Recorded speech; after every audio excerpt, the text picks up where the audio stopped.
नमस्कार दोस्तों, welcome to सरकार स्टडी वेब्स एजुकेशन। तो फॉर्मेट सेल में से हम अगर इसको सेलेक्ट कर लेते हैं यहाँ पे और फॉर्मेट सेल में जाते हैं तो फॉर्मेट सेल में वही चीज़ आती है। देखिए फॉर्मेट सेल में आपको कंप्लीट रूप से 6 टैब देखने को मिलती है।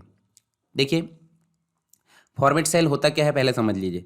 फॉर्मेट सेल का मतलब होता है जो भी चीज़ें हमने टाइप की है सेल में उसकी फॉर्मेटिंग करना। तो फॉर्मेट सेल में आप देख सकते हैं आपको 6 टैब देखने को मिलती है।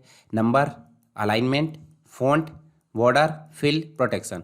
प्रोटेक्शन तो हमने ऑलरेडी देख चुके हैं, हमको 5 टैब देखना है। Number, alignment, font, border, fill.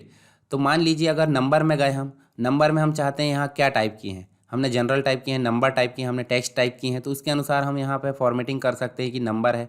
अच्छा, ये जो कैटेगरी कहलाती है इतनी, ये डेटा टाइप कहलाते हैं। अगर आपको एक्सेल में पूछ ले कि एक्सेल के डेटा टाइप को समझाइए, तो एक्सेल के डेटा टाइप आप देख सकते हैं यहाँ पे कहीं भी ऑफिस आप डेटा एंट्री जॉब के लिए इंटरव्यू दे रहे हैं या फिर कहीं भी आप एक्सेल से रिलेटेड कोई जॉब है उसके लिए इंटरव्यू दे रहे हैं, तो आपको नॉर्मली पूछ लिया जाएगा कि आपको एक्सेल में कितने प्रकार के डेटा टाइप देखने को मिलते हैं। तो आपको ध्यान देना है, general, number, currency, accounting, date, time, percentage, fraction, scientific, इसके अलावा टेक्स्ट है, स्पेशल है, कस्टम है। तो इन सभी प्रकार के जो टाइप है इनको बोलते हैं डेटा टाइप, जिनको हम कैटेगरी फॉर्म में देख रहे हैं। तो हम यहाँ देख रहे हैं कि हमने क्या टाइप किए, टेक्स्ट टाइप किए हैं, तो हम यहाँ टेक्स्ट सेलेक्ट कर लेते हैं। अगर हम यहाँ नंबर टाइप करते हैं तो नंबर सेलेक्ट कर लेते हैं। अगर हम करेंसी टाइप करते हैं तो करेंसी सेलेक्ट कर लेते हैं। ठीक है, अगर हम डेट टाइप करते हैं तो डेट सेलेक्ट कर लेते हैं। तो जो भी हम इस कॉलम में टाइप करना चाहते हैं उसके अकॉर्डिंग यहाँ पे हम जो है डेटा का प्रकार सेलेक्ट कर लेंगे। यदि कुछ भी नहीं है तो आप कस्टम बना सकते हैं। ठीक है, हम सारी चीज़ देखेंगे, पर आपको ध्यान रखना है ये क्या है, डेटा टाइप है।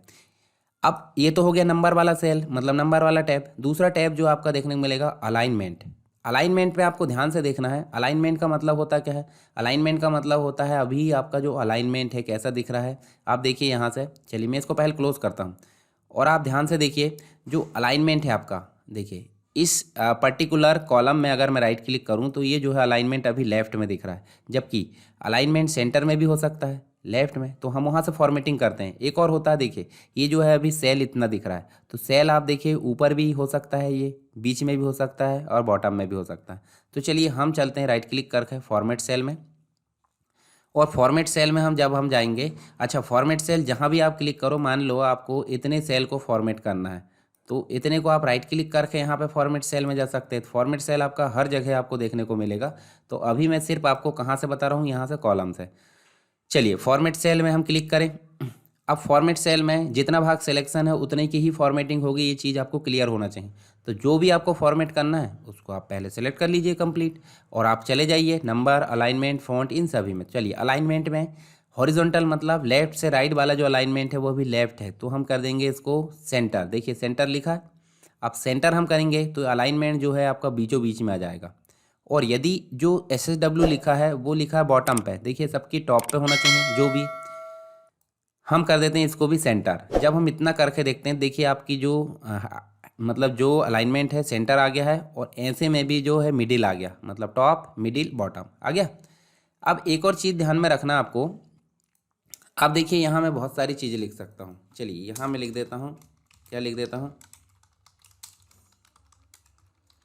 ठीक है ये लिख दिया हमने। अब आप देखिए सेल में आपको कंप्लीट टेक्स्ट नहीं दिख रहा है, जबकि हम दूसरे सेल में चले गए हैं, देखिए दूसरे टेक्स्ट तक।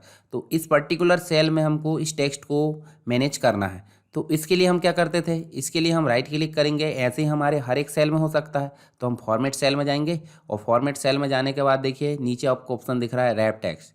रैप टेक्स्ट करेंगे तो देखिए रैप टेक्स्ट एक ही में आ गया है, आ गया।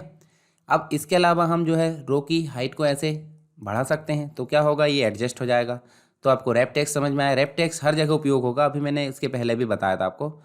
मर्ज सेल कर सकते हैं। मर्ज सेल का मतलब होता है, अगर मान लो इतने को हमने सेलेक्ट करे और राइट क्लिक करके फॉर्मेट सेल में गए, तो देखिए मर्ज सेल आ रहा है, ये देखिए आ गया। अब इसको हम जो है इसको ऐसे कर देते हैं और फिर फॉर्मेट सेल में जाते हैं। तो यहाँ श्रिंक टू फिट आता है, मतलब एक ही सेल में जो है एडजस्ट होने का ऑप्शन, तो वो अभी नहीं दिख रहा हमने, क्योंकि सिर्फ फिट कर लिए थे। इसके अलावा ये तो सारे ऑप्शन हो गए। अब एक ऑप्शन और दिख रहा है जिसका नाम है ओरिएंटेशन। चलिए एक सेल में काम करते हैं। एक सेल का मतलब हम यहाँ लिख देते हैं ना, नेम वगैरह, हेडिंग वगैरह जो भी हम लिख देते हैं, इस नेम को हम जो है थोड़ा सा फॉर्मेट कर लेते हैं, और राइट क्लिक करके अगर हम फॉर्मेट करते हैं तो फॉर्मेट करते हैं, देखिए यहाँ पे आपको जो ओरिएंटेशन है इसकी एक, देखिए ओरिएंटेशन आपको ये दिख रहा है। अगर मैं इसको क्लिक कर दूँ तो आपका जो टेक्स्ट है देखिए कैसे आ गया, ये देखिए दूर दूर। ठीक, यदि फिर से हम गए कहाँ पे, इस पर गए और यहाँ पे हम जो है अपने अनुसार देखिए यहाँ पे कहीं भी ले आए और ओके कर दिए, तो देखिए इस प्रकार हो गया है। ठीक, इसके अलावा हम चाहते हैं क्या, इसको हम जो है फॉर्मेट सेल में जाकर अपने अनुसार इस प्रकार मैनेज करना चाहते हैं। ठीक है, ये देखिए अब जो है ऑप्शन हमारे मतलब इस प्रकार से, फिर से देखिए इसको मैंने सेलेक्ट करा पर हम इसको सेलेक्ट ना करके ऐसे रखना चाहते हैं।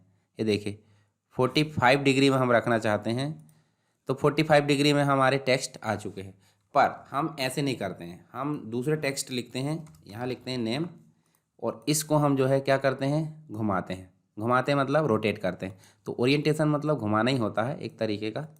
देखिए इस प्रकार से हम हेडिंग को रोटेट कर सकते हैं, हर एक हेडिंग को हम इस प्रकार, अगर जगह कम है तो जगह कम है तो हम क्या कर सकते हैं, जगह कम है तो हम सीधा उसको वर्टिकल भी कर सकते हैं। देखिए इस प्रकार से भी हो सकता है। ठीक है, ये तो हो गया ओरिएंटेशन। ओरिएंटेशन भी हम ऑलरेडी बाद में जो है हमारा जब होम टैब पढ़ेंगे उसमें और देखने को मिलेगा। पर आप सेल में आप समझ गए होंगे, हॉरिजॉन्टल अलाइनमेंट लेफ्ट से राइट, वर्टिकल अलाइनमेंट टॉप से बॉटम, रैप टेक्स्ट इसका मतलब होता है क्या, एक ही सेल में सारी चीज़ें एडजस्ट हो जाना। और श्रिंक टू फिट आप देख सकते हैं, श्रिंक टू फिट मतलब फिट है ऑलरेडी वो, तो उसको आप टिक रख सकते हैं। ठीक है, इसके अलावा मर्ज सेल मतलब होता है दो से अधिक सेल को आपस में मर्ज करना। ठीक, तो ये सारी चीज़ हमने यहाँ पे देख ली। अब बात करते हैं फ़ॉन्ट की। तो देखिए इसमें फ़ॉन्ट क्या है, चलिए इसको मैं नॉर्मल कर दूँ, नॉर्मल कर देते हैं 0 डिग्री, ये नॉर्मल आ गया। अब इसको हम राइट क्लिक करते हैं और फॉर्मेट सेल में जाते हैं।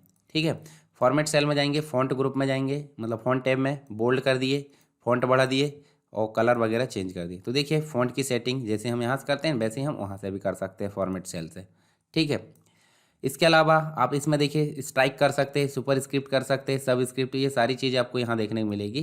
तो सुपर स्क्रिप्ट का मतलब समझते हैं, स्क्वायर में लाना, और सब स्क्रिप्ट मतलब बॉटम पे लाना। तो ये आप जब जिस सेल को सेलेक्ट करोगे उसमें आप जो है उसको बॉटम या सुपर स्क्रिप्ट में कर सकते हैं। चलिए, बॉर्डर का मतलब होता है बॉर्डर आपको किस प्रकार की लाना है। ठीक है, ये देखिए बॉर्डर के निशान दिए हुए, कौन सी बॉर्डर लाना है, इस प्रकार से डबल बॉर्डर में ले आता हूँ। ये तो हमने क्या कर दिए, स्ट्राइक आउट पे क्लिक कर दिए थे, स्ट्राइक आउट पे हमको अनटिक रखना है। और बॉर्डर हम जो है इस प्रकार सेलेक्ट कर लेते हैं, और देखिए इस प्रकार से चारों ओर बॉर्डर आना चाहिए, कौन सी आना चाहिए वो हमारे ऊपर डिपेंड करता है। ठीक है, आउटलाइन, और कलर कौन सा आना चाहिए, रेड आना चाहिए। चलिए यहाँ हम जो है, अच्छा ये देखिए आपको कैसे बीच में भी बॉर्डर लाना है, तो उसके लिए आपको स्टाइल दी हुई है। ठीक है, अब देखिए यहाँ रेड बॉर्डर हमने सेलेक्ट कर लिया, देखिए बॉर्डर आपकी जो है रेड आ गई है। हम फाइल मेनू में जाके जब प्रिंट देखेंगे तो आप देखेंगे प्रिंट प्रीव्यू, तो बॉर्डर आ चुकी है। तो बॉर्डर भी आप मैनेज कर सकते हैं, हालांकि ये बॉर्डर स्टाइलिश बॉर्डर हो गई। कहाँ से लाए हमने, इस फॉर्मेट सेल वाले बॉक्स से आ गया। इसके अलावा जब आप फिल में जाओगे तो इसके बैकग्राउंड में फिल आता है, ये देखिए इस पर क्लिक करें, ये देखिए। इसके अलावा उसमें और ऑप्शन दिए हैं, और ऑप्शन कैसे, फिल इफेक्ट में जाकर आप जो है देखिए ग्रेडियंट टू कलर वगैरह देखिए इस प्रकार में स्टाइल। ये देखिए आप इस स्टाइल को मैं यहाँ से हॉरिजॉन्टल कर दूँ और इसको ओके कर दूँ, तो आप इसको ओके करने के बाद देखेंगे 2 कलर में आपको कलर दिख रहा है। तो ये हो गया कौन सा, हमारा फिल वाला।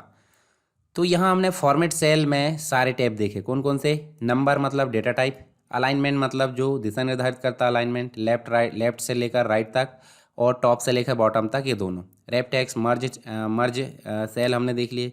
उसके अलावा देखिए यहाँ पे क्या देखे हमने, ओरिएंटेशन, फ़ॉन्ट देख लिए, बॉर्डर देख लिए, फिल देख लिए। आई होप आपको फॉर्मेट सेल वाला सारा ऑप्शन यहाँ पे कंप्लीट समझ में आया होगा। ठीक है, चलिए इसको मैं ओके कर देता हूँ।